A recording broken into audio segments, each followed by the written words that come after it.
नमस्कार मंडळी, स्वाद आपल्या घरचा या रेसिपी चॅनलवर तुम्हा सर्वांचे अगदी मनापासून खूप खूप स्वागत आहे. आज आपण सोयाबीन वडीची भाजी तयार करणार आहोत माझ्या घरगुती साध्या सोप्या पद्धतीने.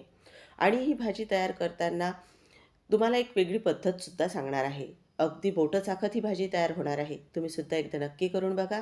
आणि तुम्हाला रेसिपी आवडली तर चॅनलला सबस्क्राईब करून एक लाईक करायला सुद्धा विसरू नका. चला मग रेसिपीला आपण सुरुवात करूया. तर आता आपण सोयाबीन वड्या इथे घेतलेल्या आहेत. ह्या पाण्यामध्ये आपल्याला गरम पाण्यामध्ये न टाकता आपण डायरेक्ट त्या कुकरमध्ये टाकणार आहोत. तर आता तुम्ही म्हणाल, वड्या कुकरमध्ये शिजवता की काय तुम्ही? तर हो, आपण कुकरमध्ये शिजवून घेणार आहोत.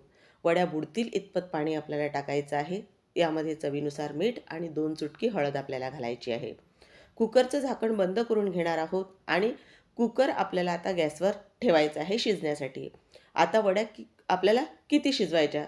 तुम्हाला असं समजेल, आता कुकरची शिट्टी होत आहे, लगेचच गॅस बंद करायचा आणि आपल्याला पूर्ण वाफ निघाल्यावर उघडून बघायचा. बस इतपतच वड्या शिजवायच्या आहेत. कुकरची शिट्टी अजिबात होऊ द्यायची नाही. आणि आता आपण एक मध्यम आकाराचा उभा लांब चिरून घेतलेला कांदा कढईमध्ये घातलेला आहे. त्यावर चमचाभर तेल घातलं आणि कांदा छान सोनेरी रंग याला येईपर्यंत आपल्याला भाजायचा आहे. बघा, कांद्याचा हलकासा रंग आता इथे बदललेला आहे. यामध्ये आता पुढचं साहित्य आपण घालून घेणार आहोत. तर यामध्ये आपण 15 ते 20 लसूण पाकळ्या, या भाजीसाठी लसूणचं प्रमाण थोडं आपण जास्त ठेवलेलं आहे. आणि इथे अर्धा इंच आलं यामध्ये घातलेलं आहे. 5 ते 6 काळी मिरी घातलेली आहेत. आणि त्याचबरोबर इथे आपण भाजीमध्ये 5 ते 6 काजू घातलेले आहेत. यामुळे छान भाजी आपल्याला एकदम रिच टेक्स्चर तिचं तयार होतं.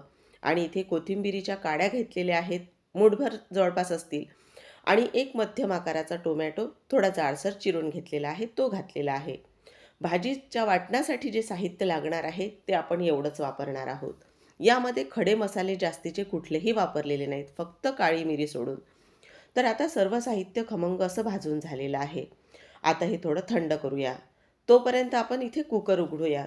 कुकर गार झालेला आहे. तर बघा, झाकण उघडून दाखवते तुम्हाला. आणि आता ह्या सोयाबीनच्या वड्या आहेत त्या एका चाळणीवर काढून घेणार आहोत. गरम पाण्यामध्ये वड्या टाकण्यापेक्षा या पद्धतीने एकदा वड्या तुम्ही वाफवून बघा. खरंच सांगते, इतक्या छान तयार होतात. आणि बघा, हाताने सुद्धा दाखवते, अजिबातही ओव्हरकुक अशा झालेल्या नाही. अगदी तुम्ही म्हणाल, दुरून बघता बरोबर तुम्हाला नॉनव्हेज सारख्याच दिसतील. तर आता आपण इथे सर्व वाटणाचं जे साहित्य होतं ते थंड करून घेतलेलं आहे. आता यामध्ये गरजेनुसार पाणी टाकून आपल्याला छान बारीक असं हे पूर्ण वाटण तयार करायचं आहे.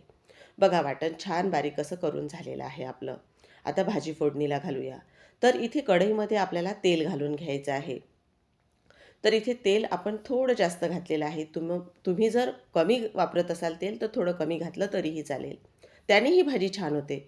एक तमालपत्र घातलेलं आहे आणि अर्धा चमचा जिरे घातलेले आहेत. आता जिरे चांगले इथे आपल्याला फुलू द्यायचं आहे आणि नंतर आपण जे तयार केलेलं वाटण आहे ते आपल्याला घालायचं आहे. आता भांड्याचं पूर्ण काढून घेते मी इथे. आणि आता आपण फक्त अगदी काही सेकंदासाठी हे वाटण परतून घेणार आहोत. आणि यामध्ये आपल्याला कोरडे मसाले घालायचे आहेत. जास्तीचे अजिबातही खडे मसाले न वापरता सुद्धा तुम्ही छान हॉटेल स्टाईल भाजी घरी तयार करू शकता. तर आता यामध्ये कोरडे मसाले आपल्याला घालायचे आहेत. तर 1 चमचा इथे धना पावडर, त्याचबरोबर इथे आपण हळद घातलेली आहे परत अगदी 2 चुटकी एवढी. आणि अर्धा चमचा इथे आपण गरम मसाला घातलेला आहे. त्याचबरोबर चवीनुसार आपल्याला लाल तिखट घालायचं आहे. तर तिखट इथे मी थोडं जास्त घातलेलं आहे. आणि त्याचबरोबर इथे आपल्याला अर्धा चमचा जिरा पावडर घालायची आहे. आता हे सर्व कोरडे मसाले आपल्याला या वाटणासोबत छान परतून घ्यायचे आहेत, खमंग असे. वाटणाला जोपर्यंत तेल सुटत नाही, म्हणजेच वाटणातील तेल वेगळं होत नाही, तोपर्यंत वाटण छान परतून घ्यायचं. आता यावर झाकण आपल्याला ठेवायचं आहे आणि तेल सुटेपर्यंत वाटण परतून घ्यायचं आहे. तर आता वाटण इकडे आपलं छान परतेपर्यंत आपण इथे बघा, सोयाबीनच्या ज्या वड्या चाळणीवर काढलेल्या होत्या त्या थंड झालेल्या आहेत. तर हाताने बघा, अशा आपल्याला यातलं पिळून पूर्ण पाणी काढायचं आहे. यामध्ये जर पाणी राहिलं तर त्या वड्या भाजीमध्ये चवीला छान लागत नाही. त्यामुळे शक्य होईल तितकं हाताने पाणी यातलं पिळून काढायचं. आणि बघू शकता, इथे ज्या सोयाबीनच्या वड्या आहेत त्या ओव्हरकुक अजिबात झालेल्या नाही. आणि अशा वड्या तुम्ही शिजवून भाजीमध्ये टाका, त्या भाजीची चव बघा किती छान तयार होते. आता पूर्ण वड्यातील पाणी असंच मी काढून घेतलेलं आहे आणि ह्या वड्या इथे आपल्या तयार झालेल्या आहेत बघा इथे. तर आता आपण भाजीमध्ये ह्या वड्या वापरणार आहोत, पण त्याआधी वाटण बघूयात. आता झाकण उघडून दाखवते तुम्हाला. तर वाटणातील तेल वेगळं झालेलं आहे. वाटण आपलं छान खमंग असं परतलेलं आहे. आता एकदा परत आपण ते वाटण छान एकत्र करून घेणार आहोत. आपण जेव्हा वाटण तयार करतो तेव्हा त्यामध्ये जास्त पाणी टाकून वाटण पातळ करायचं नाही.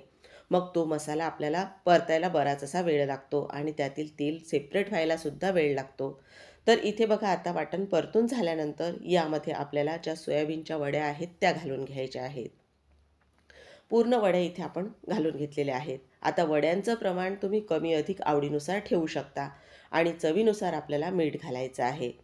आता परत एकदा छान ह्या वड्या वाटणामध्ये आपल्याला एकत्र करून घ्यायच्या आहेत आणि नंतर मग यामध्ये आपण गरम पाण्याचा वापर करणार आहोत. बाजूच्या गॅसवर मी पाणी गरम होण्यासाठी ठेवलेलं आहे.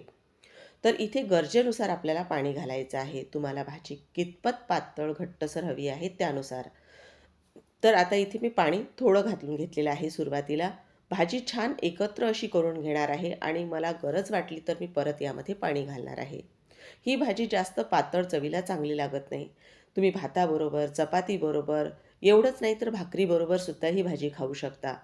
तर आता बघा, परत मी यामध्ये कमी वाटत होतं पाणी तर घालून घेतलेलं आहे आणि एकदा परत आपल्याला हे छान एकत्र करून घ्यायचं आहे. आता यामध्ये आपण कसुरी मेथी घालून घेणार आहोत. कसुरी मेथीशिवाय भाजी अपूर्णच आहे. तर कसुरी मेथी घातल्यामुळे भाजीचा स्वाद आणखीनही वाढतो. यामध्ये बारीक चिरून घेतलेली कोथिंबीरसुद्धा घातलेली आहे. तर आता परत एकदा छान आपल्याला हे एकत्र करून घ्यायचं आहे आणि यावर झाकण ठेवून गॅसची स्पीड कमी करून आपल्याला इथे 3 ते 4 मिनिटाची वाफ काढून घ्यायची आहे. भाजी पूर्ण शिजलेलीच आहे, पण तरीसुद्धा भाजीवर छान तेल सुटण्यासाठी आपण झाकण ठेवून भाजी वाफवून घेणार आहोत. तर बघा इथे एक वाफ काढून घेतलेली आहे आणि बघा आपल्या भाजीवर किती छान तेल आलेलं आहे. तर भाजी छान गॅसची स्पीड कमी करून झाकण ठेवून आपल्याला वाफवून घ्यायची.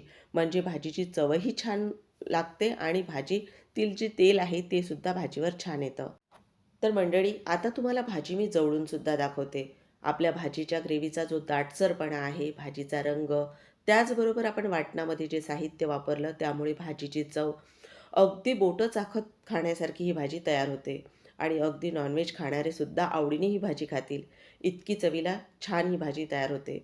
तर मंडळी कुठलेही खडे मसाले न वापरता माझ्या या घरगुती साध्या सोप्या पद्धतीने तुम्हीसुद्धा एकदम हॉटेल स्टाईल ही सोयाबीन वडीची भाजी नक्की घरी एकदा करून बघा. आणि आजची ही रेसिपी तुम्हाला कशी वाटली ते सुद्धा कमेंट करून सांगायला विसरू नका. रेसिपी तुम्हाला थोडी जरी आवडली असेल तर चॅनलला सबस्क्राईब करून एक लाईक करायला सुद्धा विसरू नका. पुन्हा अशाच छानशा उपयुक्त आणि घरगुती रेसिपीसोबत आपण नक्कीच भेटूया. तोपर्यंत मस्त खा आणि स्वस्त रहा. धन्यवाद.